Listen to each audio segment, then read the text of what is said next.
Howdy, my name is Mackenzie Franklin from SideGame LLC in Colorado Springs, Colorado. And this is a new series that I'd like to start called Side Conversations.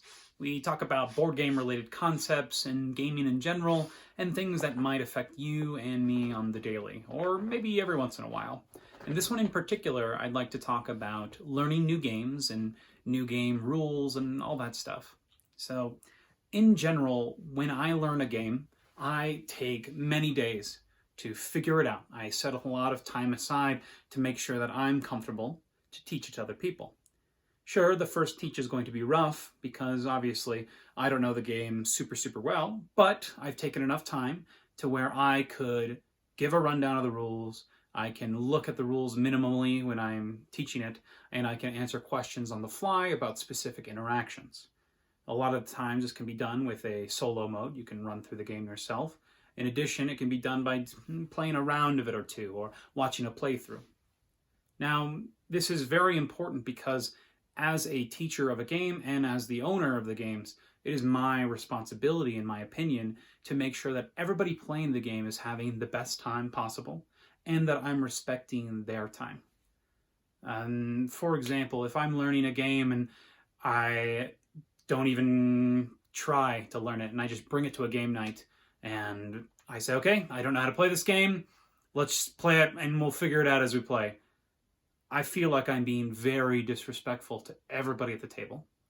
I feel that I am showing them that I don't value their time, that I'm putting the learning load on everybody, and I'm putting them in this situation where we're wasting time. And when it comes to gaming and games in general, a lot of the things that people struggle with are finding the time to play games.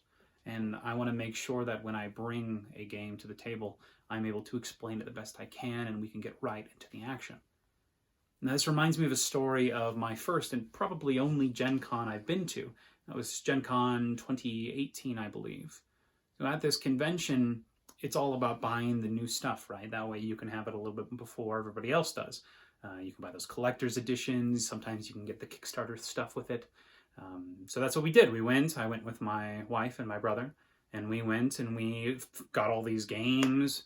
I think this was the year that Root and Everdell and all these really cool things came out, and a bunch of other games that have since left the collection. But I remember going into the stadium. Really cool. You're in this giant stadium. But as soon as we got there and we pulled out one of the new games, the fun kind of stopped. We had to take time to pull out the rules, learn the rules, and we're very much into larger, heavier Euro games. I think we had, I can't remember off the bat, but we had some games that had a bit of a rule book, and we had to get through them while we were sitting there because none of us knew what these rules were to these brand new games. No one did. There were no playthrough videos, nothing like that. So we sat down and we made it through that rule book, and I just remember thinking, wow, this is awful. Like, wow, I can't believe, how come I didn't even think about this? And unfortunately, it's not really something you can prepare for in a setting like Gen Con, because you're not really sure what games you're going to get. You're not really sure about, the availability of certain things. And what if you study for the rules of a game and it's all sold out and you can't actually play it? Oh man, I can't imagine how frustrating that would be. A huge waste of time. So I felt that learning new games on the spot is a huge halt to the fun for everybody. And I, as my kind of personal mission, I make sure that when a game is brought towards anybody, my job is to make sure that it is easy to get out, easy to get set up, and I'm able to teach it the best I can in the shortest way possible so that we can get into the action.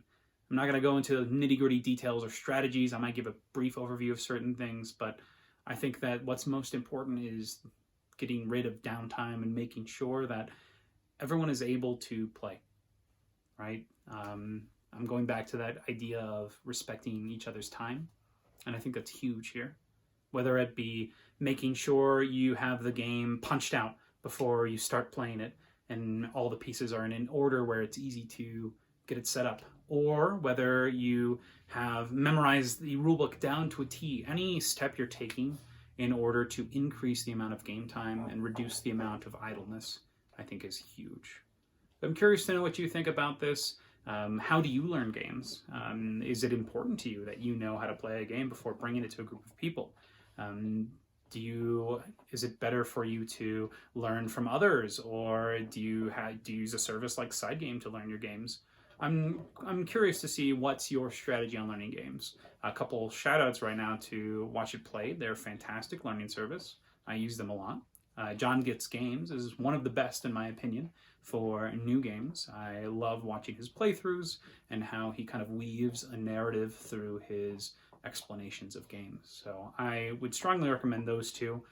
Rodney is more of he reads the rulebook for you, and then John Gets Games is more of the I'm going to give you a huge example, and every single bit of the game will be in this example.